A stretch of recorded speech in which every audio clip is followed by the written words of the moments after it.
রাজ্যে জোরকদমে চলছে এসআইআর এর প্রক্রিয়া। শুরুর দিন থেকেই বিভিন্ন ঘটনার কথা উঠে আসছে। এবার এসআইআর কে ঘিরে নতুন এক ঘটনা সামনে এলো, আর সেই ঘটনা নিয়ে ইতিমধ্যেই ব্যাপক শোরগোল পড়ে গিয়েছে রাজনৈতিক মহলে। সরকারি প্রতিষ্ঠানে তৃণমূল কংগ্রেসের রাজনৈতিক এসআইআর সহায়তা শিবির ঘিরে কোচবিহারের তুফানগঞ্জ ২ নম্বর ব্লকের ভানুকুমারী ২ গ্রাম পঞ্চায়েতে শুরু হয়েছে তীব্র বিতর্ক। অভিযোগ উঠেছে, তৃণমূল পরিচালিত ওই গ্রাম পঞ্চায়েত কার্যালয়ের ভেতরেই শিবির বসানো হয়েছে। এই ঘটনাকে কেন্দ্র করে সরব হয়েছে বিজেপি। পাশাপাশি সরকারি ভবনকে রাজনৈতিক কাজে ব্যবহারের অভিযোগে নির্বাচন কমিশন এবং বিডিওর দপ্তরে লিখিত অভিযোগও দায়ের করা হয়েছে। এই প্রসঙ্গে বিজেপির তুফানগঞ্জ ৩ মণ্ডল সভাপতি প্রভাত বর্মন বলেন, তৃণমূল কংগ্রেস সরকারি ভবন দখল করে রাজনৈতিক শিবির করছে। এটা প্রশাসনিক নিয়মের পরিপন্থী এবং সংবিধান বিরোধী। তিনি আরও অভিযোগ করেন, এসআইআর এর বিরোধিতাকে কেন্দ্র করে শাসক দল রাজ্য জুড়ে রাজনৈতিক প্রচার চালাচ্ছে এবং সরকারি প্রতিষ্ঠানকে সেই কাজে ব্যবহার করছে। কি বলছেন বিজেপি নেতা প্রভাত বর্মন, আসুন শোনাই। আপনারা জানেন, সারা রাজ্যের মানুষ জানে, মমতা ব্যানার্জির এই তৃণমূল সরকারটা রাজ্যের প্রশাসনিক ব্যবস্থাকে তৃণমূলের দলদাসে পরিণত করেছে।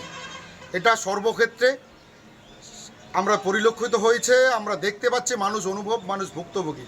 আর এর জন্যই সমস্ত নির্বাচনে মানুষ তৃণমূলকে প্রত্যাখ্যান করতে শুরু করেছে, উত্তরবঙ্গে চাপ করে দিয়েছে। আর এটার প্রমাণ আমরা আবারও পেলাম যে এই তুফানগঞ্জ ২ ব্লকের ভানুকুমারী ২ অঞ্চলে আমরা দেখতে পেলাম। সারা রাজ্যে শুধু নয়, সারা দেশে যখন এই এসআইআর প্রক্রিয়া শুরু হয়েছে, তৃণমূল ভানুকুমারী ২ অঞ্চলে ক্যাম্প করে দলীয়ভাবে এই এসআইআর এর বিরোধিতা করে প্রচার চালাচ্ছে ওই গ্রাম পঞ্চায়েত অফিসের মধ্যে। এটাকে ঠিক এই গ্রাম পঞ্চায়েত প্রধান, প্রশাসনিক যারা দায়িত্বে রয়েছেন তাদের বিরুদ্ধে আমরা অভিযোগ জানাবো। এদের বিরুদ্ধে কঠোর ব্যবস্থা হওয়া উচিত। আমরা বিডিও ম্যাডাম থেকে, বিডিও সাহেব থেকে শুরু করে আমরা ডিএম অবধি আমরা এটার অভিযোগ করব। ইলেকশন কমিশনকে আমরা অভিযোগ জানাতে চলেছি, কারণ এই তৃণমূলের এই প্রশাসনিক স্থানগুলো, জায়গাগুলো, অফিসগুলো তাদের দলীয় স্বার্থে ব্যবহার করে সাধারণ মানুষকে বিভ্রান্ত করে চলেছে। আর দেশের স্বার্থে, আগামী প্রজন্মের ভবিষ্যতের স্বার্থে এই তৃণমূলকে উৎখাত করার জন্য মানুষ মুখিয়ে রয়েছে। এসআইআরটা হওয়া জরুরি, প্রত্যেকটা ভারতবাসীর এটা সমর্থন করা উচিত। আর না করে তৃণমূল গ্রাম পঞ্চায়েত অফিসগুলোকে, সরকারি অফিসগুলোকে তারা ব্যবহার করে সাধারণ মানুষে বিভ্রান্ত করে তারা ভুল পথে চালিত করার চেষ্টা করছে। অথচ তারা প্রত্যেকটা বুথে বিএলও 2 দিয়ে এসআইআর কাজ করার কিন্তু চেষ্টা করছে। তারা বুঝতে পেরেছে কোনো অবৈধ ভোটার, কোনো ভুয়ো ভোটার, রোহিঙ্গা বাংলাদেশিরা অবৈধভাবে অনুপ্রবেশ করে ভারতে থাকতে পারবে না। কোনো ভারতবাসীর, কোনো সম্প্রদায়ের ভারতীয়দের এই দেশ থেকে কোথাও যেতে হবে না। সকলের জন্য এই ভারত, আর এই ভারতের থাকার ব্যবস্থার জন্য যারা বাইরের থেকে কেউ এসে দখল করতে না পারে, ভারতবাসীদের স্বার্থে আঘাত করতে না পারে, তার জন্য এসআইআর প্রক্রিয়ায় সমস্ত রাজনৈতিক দল, সমস্ত প্রশাসনকে সহযোগিতা করা উচিত। আমরা তীব্র নিন্দা জানাচ্ছি তৃণমূলের এই নোংরা রাজনীতিকে। আগামী দিনে এর জবাব এই তৃণমূল পাবে, কারণ বিগত নির্বাচনগুলোতে ভানুকুমারী ২ অঞ্চলে তৃণমূল ধুয়ে মুছে ছাপ হয়েছে। 21 নির্বাচন, 19 নির্বাচন, 2024 লোকসভা নির্বাচন, এবার এই 26 নির্বাচনেও এই ভানুকুমারী ২ নয়, তুফানগঞ্জ বিধানসভা নয়, আপনারা জানেন উত্তরবঙ্গ তো ছাপ পড়েছে, এবার রাজ্য থেকে ছাপ হবে। এই তৃণমূলের বিসর্জন অবশ্যম্ভাবী। এই বিষয়ে তৃণমূলের কোচবিহার জেলা সভাপতি অভিজিৎ দেবভৌমিক বলেন, সহায়তা ক্যাম্প তো অসহায়তা ক্যাম্প তো হয়নি। সহায়তা ক্যাম্প যদি হয়ে থাকে ভালো হয়েছে, অসহায়তা ক্যাম্প হলে আমার আপত্তি থাকবে। কি বলছেন তৃণমূলের জেলা সভাপতি অভিজিৎ দেবভৌমিক, শুনবো। সহায়তা ক্যাম্প তো, অসহায়তা ক্যাম্প তো হয়নি। গ্রাম পঞ্চায়েত দপ্তরের ভেতরে আমি কি বলছি, সহায়তা ক্যাম্প যদি হয়ে থাকে ভালো হয়েছে, অসহায়তা ক্যাম্প হলে পরে আপনার অভিযোগ থাকবে, আমার আপত্তি থাকবে। সরকারি জায়গা কিন্তু, হ্যাঁ, আপনি তো সরকার, রাজনৈতিক দলে যাওয়া উচিত না কোনো সরকারি। অন্যদিকে তুফানগঞ্জ 2-এর বিডিও অজয় কুমার দণ্ডপাট জানান, বিষয়টা আমাদের জানা নেই, অভিযোগের সত্যতা যাচাই করে প্রয়োজনীয় ব্যবস্থা নেওয়া হবে। আমাদের প্রতিনিধি মনসুর হাবিবুল্লাহ কি প্রতিবেদন তুলে ধরেছেন, শুনবো এবার। রাজ্য জুড়ে শুরু হয়েছে এসআইআর। এই এসআইআর আবহে নতুন বিতর্ক কোচবিহারে। গ্রাম পঞ্চায়েত অফিসেই খুলে ফেলেছে তৃণমূল কংগ্রেস এসআইআর সহায়তা কেন্দ্র, আর এ নিয়েই সরব বিরোধীরা। ইতিমধ্যেই বিজেপির তরফে ইলেকশন কমিশনে অভিযোগ দায়ের করা হয়েছে। কি ঘটনা ঘটেছে কোচবিহারে? কোচবিহারের তুফানগঞ্জ 2 ব্লকের ভানুকুমারী 2 গ্রাম পঞ্চায়েত অফিসে তৃণমূল কংগ্রেসের এসআইআর সহায়তা ক্যাম্প খোলা হয়েছে। সেই ক্যাম্প থেকেই তারা ভোটারদের এসআইআর সম্পর্কে সহায়তা করছে, এই নিয়ে ক্ষুব্ধ বিরোধীরা। বিজেপির দাবি এইভাবে সরকারি জমি বা সরকারি ভবন ব্যবহার করে কোনো রাজনৈতিক দল কোনো কর্মসূচি গ্রহণ করতে পারে না। এটা প্রশাসন বিরোধী কাজ, নির্বাচনের লাগু বিরোধী কাজ, নিয়ম বিরোধী কাজ।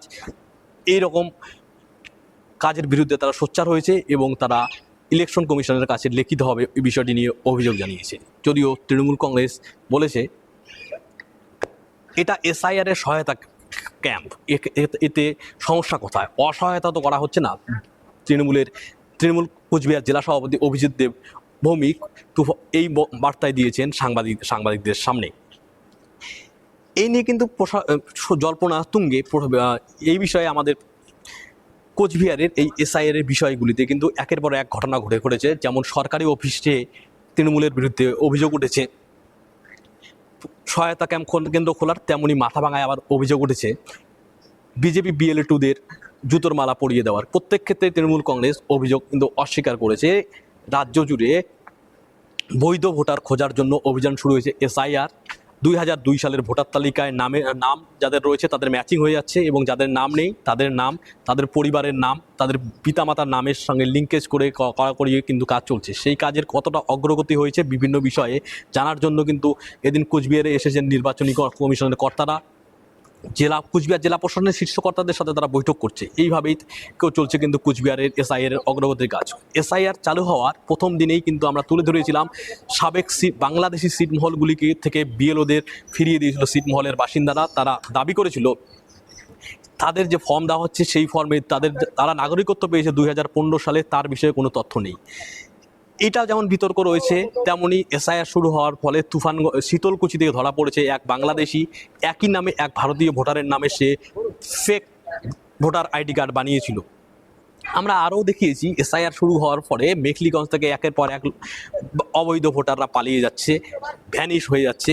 এইবারে কিন্তু সরকারি জমি ব্যবহার করে এসআইআর সহায়তা কেন্দ্র তৈরি করার অভিযোগ উঠল। আর অভিযোগ কিন্তু রাজ্যের শাসক দল তৃণমূল কংগ্রেসের বিরুদ্ধে জানিয়ে ইতিমধ্যেই সোচ্চার হয়েছে বিজেপি। রাজ্যে জোর কদমে শুরু হয়ে গিয়েছে এসআইআর এর প্রক্রিয়া। আর শুরুর দিন থেকেই বিভিন্ন ঘটনার কথাও উঠে আসছে। এবার এসআইআরকে ঘিরে নতুন এক ঘটনা সামনে এলো, আর সেই ঘটনা নিয়ে ইতিমধ্যে ব্যাপক শোরগোল পড়ে গিয়েছে রাজনৈতিক মহলে। সরকারি প্রতিষ্ঠানে তৃণমূল কংগ্রেসের রাজনৈতিক এসআইআর সহায়তা শিবির ঘিরে কোচবিহারের তুফানগঞ্জ 2 নম্বর ব্লকের ভানুকুমারী 2 গ্রাম পঞ্চায়েতে শুরু হয়েছে তীব্র বিতর্ক। অভিযোগ উঠেছে তৃণমূল পরিচালিত ওই গ্রাম পঞ্চায়েত কার্যালয়ের ভিতরেই শিবির বসানো হয়েছে। এই ঘটনাকে কেন্দ্র করে সরব হয়েছে বিজেপি। পাশাপাশি সরকারি ভবনকে রাজনৈতিক কাজে ব্যবহারের অভিযোগে নির্বাচন কমিশন এবং বিডিও দপ্তরেও লিখিত অভিযোগ দায়ের করা হয়েছে। আরও আপডেট পেতে দেখতে থাকুন আজ তাক বাংলা। সাবস্ক্রাইব করুন, নোটিফিকেশন পেতে বেল বাটন অপশন প্রেস করুন।